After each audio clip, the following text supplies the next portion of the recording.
كتاب 7 سنبلات للكاتب محمد إبراهيم. القسم الأول من الكتاب بعنوان السنبلات الخضر. السنبلة الأولى وهي البرعم. سحر البدايات. الحب، الدافع اللي بيخلينا نتغير ونخرج من المنطقة الآمنة ونجازف ونضحي ونعمل المستحيل من غير مقابل. الإحساس اللي بيخلينا نمشي من غير ما نسأل ايه اللي هيحصل بكرة، ونعافر عشان نفضل متمسكين ببعض. الرابط الغريب اللي بيخلي كل حاجة ليها طعم. الجنون اللي بيخلينا نوصل لأعلى معدلات الدوبامين اللي هو السحر الحلال. الحب اللي ممكن يبقى بين الصحاب والأهل، ممكن نقول حبك للسينما وللكورة، حبك للمزيكا والقراية، حبك لنفسك ولمستقبلك اللي انت بتحلم بيه. الحب يليق بكل حاجة، أي حاجة بتحركك ناحية أي شيء وتخليك تبذل مجهود وانت مستمتع مش مستني مقابل. هي الحب في بدايته بيبقى قايم على العطاء، كل واحد بيبقى عايز يدي للتاني كل حاجة، لأن كل واحد بيحاول يقول بأفعاله أنا استاهل أتحب، وكل واحد بيحاول يبهر التاني ويأكد له إنه اختار صح.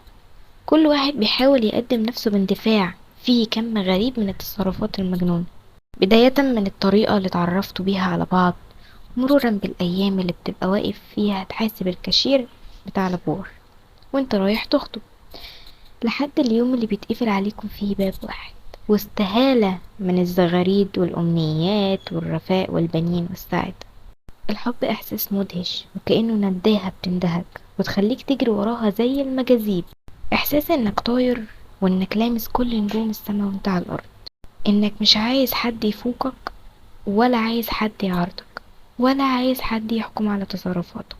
بتكون مبسوط بنفسك بشكلها الحالي أيا كان، ومرتاح وراضي عن كل حاجة بتعملها. كل همك انك تسعد الطرف التاني بأي شكل.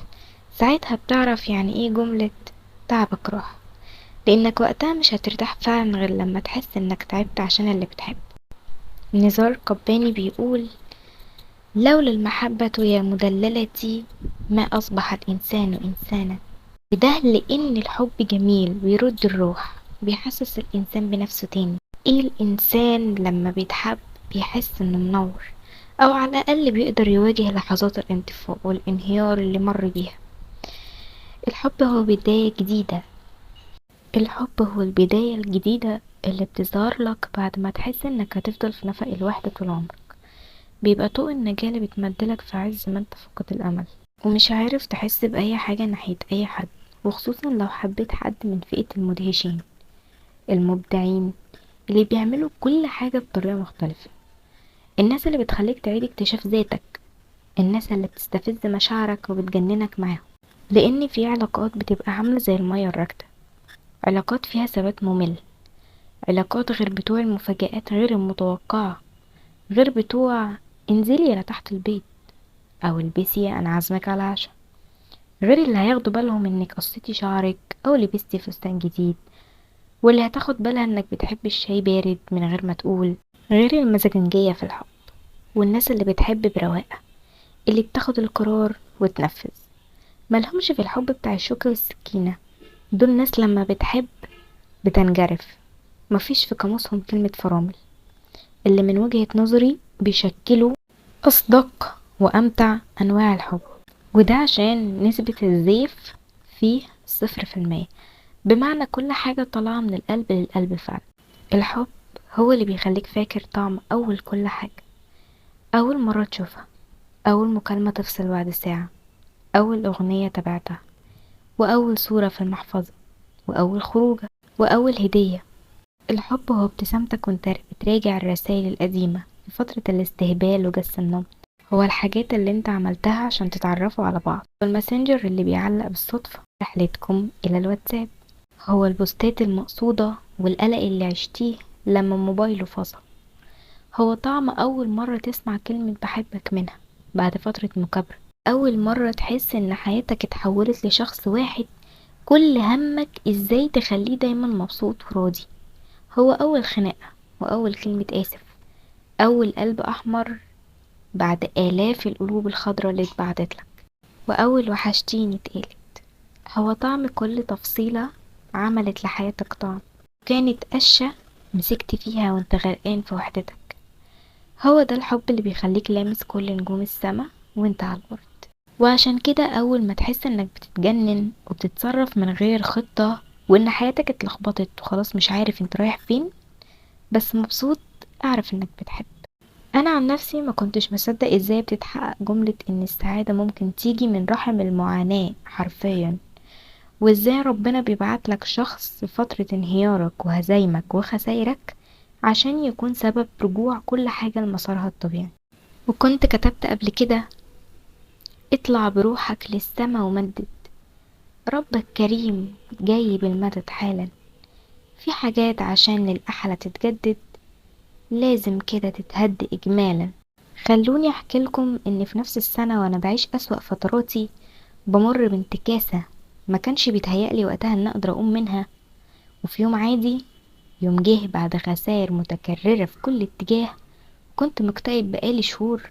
بطلت أخرج من البيت تقريبا، بطلت أكتب، صحتي بتسوء، سبت شغلي، صحابي اتفلتروا في زحمة حزني، مفضلش غيري معايا في الآخر. كنت بفكر في شكل في منتهى السلبية والبؤس، كنت حاسس اني انطفيت ووقعت مش ممكن اقوم تاني، لحد ما قابلت حب حياتي. كل حاجة ابتدت تاني، حسيت اني رجعت عندي طاقة، متوهج وعايز اشتغل وانجح واقاوح واقف تاني على رجلي. حكيت القصة بالتفصيل في كتاب مطلوب حبيب، بس المرة دي هكلمكم عن سحر البدايات اللي انا عشته. وان اول ما عرفت مراتي ما كانتش تعرف عني حاجة، اهتمامها كله كان بالتصوير والرسم، حتى كانت تسمع عني بس عمرها ما قرأت لي حاجة. ده كان حب من اول نظرة، وكأني كنت عايزة اقول لها: الحقيني، انقذي حياتي، انا محتاج لك، انا حبيتك. حقيقي معرفش ازاي كل الكلام ده كان جوايا من اول مرة شفتها فيها. كل الكلام ده خرج مني في كلمة واحدة: اوعي تمشي. وبعد ما بدأنا نتكلم قالت لي ان كنت يوم ما اتقابلنا ببصلها زي ما اكون اعرفها، لدرجة انها افتكرتني بشبه على حد. بس انا كان قدامي في الحفلة اكتر من 500 شخص، وفي الحقيقة انا ما كنتش شايف غيرها حرفيا. حكيت لي بعد كده عن انها شافتني زمان مرة وانا خارج من مكان، وكنت منكوش ومتبهدل ومتكشر وبتخانق مع دبان وشي، ومع ذلك بصيت لها نفس البصة، لدرجة ان واحدة صاحبتها سألتها: هو بيبصلك كده ليه؟ والغريب في الموضوع اني مش فاكرة الموقف ده تماما، وكأنه اتمسح من ذاكرتي فعلا. بس لما قالت لي كده اتأكدت اكتر انها قدري ونصيبي. كنت مصدق من قبل ما اعرف حتى اسمها اني هتجوزها. مفيش تفسير حقيقي اللي حصل غير ان وجود مراتي في حياتي كان استجابة ربنا لدعوة امي لما كلمتها وهي في العمرة، وانهارت من العياط وقلت لها: ادعيلي ربنا يكبر بخاطري. المكالمة دي كانت قبل ما اقابل مراتي بفترة بسيطة، وطول الفترة دي رسائل ربنا حواليا كانت بتطمني جدا وبتحسسني ان الدعوة في طريقها الاستجابة. كنت طول الوقت قدامي آية من سورة الضحى: ولسوف يعطيك ربك فترضى. سبحان من رزقني بعدها بآية. من الحاجات اللي خلتني اتمسك بيها جدا انها كانت طول الوقت بتختارني، وطول الوقت باقية عليا. ما بسمعش منها دايما غير كلمة: انا جنبك، ما تزعلش، انا عايزة اكمل. كانت دايما تقولي: تزعلك الدنيا وراضيك انا. ومن الناحية التانية ما كنتش هتحمل زعلها ابدا. كنت متعود كل ما تزعل اروح اجيب بوكيه ورد واعمل لها زيارة مفاجأة عشان اراضيها واطيب بخاطرها. ولما جينا في الفترة اللي قبل الفرح دي كنا بنختلف كتير، مضغوطين كتير، فكنت كل اسبوع اجيب بوكيه ورد واروح، لدرجة انها جت في مرة قالت لي: بقولك ايه، هو انت كل مرة تزعلني هتجيب ورد؟ المرة الجاية بقى هاتلي حاجة ناكلها سوا. انا لحد النهاردة معرفش بحبها ليه تحديدا، بس دايما بشوفها طوق نجاتي وسبب سعادتي، والفرصة التانية اللي جاتلي عشان اكون الشخص اللي انا عليه دلوقتي. ممكن سحر البدايات يكون مستمرش، فترة الاستهبال بتاعته انتهت وده طبيعي، بس الحب بيكبر والعشرة بترفع من رصيد الغلاوة، واحنا من وقت للتاني بنفتكر فترة البدايات ونتنهد ونضحك ونجدد مشاعرنا عشان الذكريات الجميلة دي اللي بتخلي الحب يدوم، لان الحب اكبر نعمة في حياة اي انسان. المهم ان يكون مع الشخص المناسب عشان ينور ويحس بنفسه. فيلم نادي الرجال السري، غادة عادل اكتشفت ان كريم عبد العزيز بيخونها، سألته: حبيتها؟ قال لها: حبيت نفسي معاها.